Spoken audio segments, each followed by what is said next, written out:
أعوذ بالله من الشيطان الرجيم بسم الله الرحمن الرحيم أستاذ ناس نمون خوب مشر قومي وطن پارٹی صوبائی چیئرمین سکندر حیا خان شیرپو داغی سر راغلی څومره مشران دي د قومي وطن پارټۍ عهدهداران دي د لرې او نږدې نه راغلي زما مشران کشران او د خپل کلي ډېر قدرمن عزتمن ټولو ته السلام علیکم.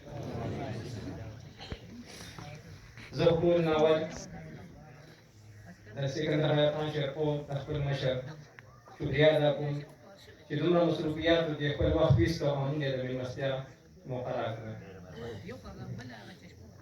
زمون او د قومي وطن پارټۍ دا تعلق د اوس نه دی، دا د قومي وطن پارټۍ نه ډېر وړاندې جناب آفتاب احمد خان شیرپو په خپله د خپله یو لومبۍ جلسه چې دلته کړې وه په هغې کې زموږ د دې کلي نوم د حیات شهید حیات محمد خان شهید په نوم باندې ایږدی و، ګلشن حیات.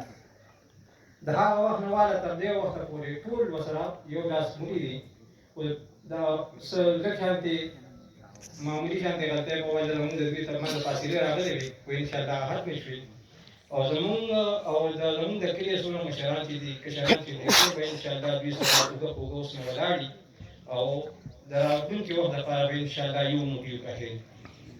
زموږ خو دا ډېر یو کلی دی خو د شیرپو په نوم یادېږي، خو ډېر پسمانده پاتې شوی دی، ځکه چې تاسو اوس په اعلان هم راغلي، تاسو په خپله پته لګېدی.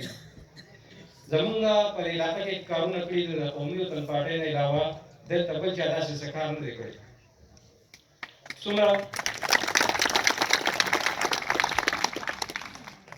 څومره چې دلته ترقیاتي کارونه شوي دي، که ګیس دی که بجلي ده یا داسې دا مخکې رولونه شوي هغه ټول د آفتاب احمد خان شیرپو د هغه برکت شوي. نو د دې وجې مونږ بیا په دې دغه باندې دې ته لاس ورکړو انشاءالله چې دوی بیا هغسې مونږ سره اوږه په اوږه ولاړ وي. انشاءالله مونږ هم دوی سره ولاړ یو او زمونږ په شا باندې به د دوی لاس وي او انشاءالله دوی ته مونږ داسې څه دغه نه ورکړو چې دوی ته څه تکلیف ورسېږي. مونږ به انشاءالله دوی سره یو موټی ولاړ یو انشاءالله تعالی.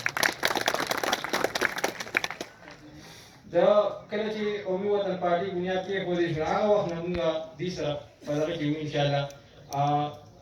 په هغې کې مونږ سره زما ملګري وو ډېر هغوی په لومبي چې په سوشل میډیا هغه وخت کې بلکل کمه وه، خو هغه وخت نه مونږ دوی یو پیج جوړ کړو د قومي وطن پارټۍ او مونږ 3 کسان وو، هغې کې را سره بیا به روزانه چې کوم پروګرامونه کېدل د هغوی اپډیټ پرې راکول او مونږ شیر کول.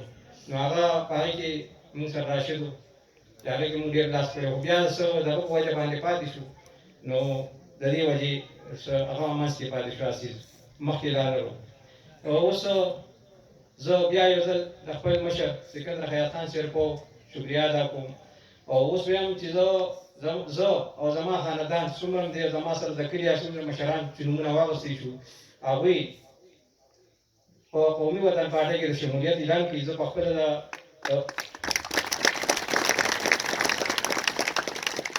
د جماعت اسلامي د جنرال چیرمن د ویسي چیرمن په حیثیت سره هغې نه استعفا ورکوم او په قومي وطن پارټۍ کې باقاعده شمولیت اعلان کړم.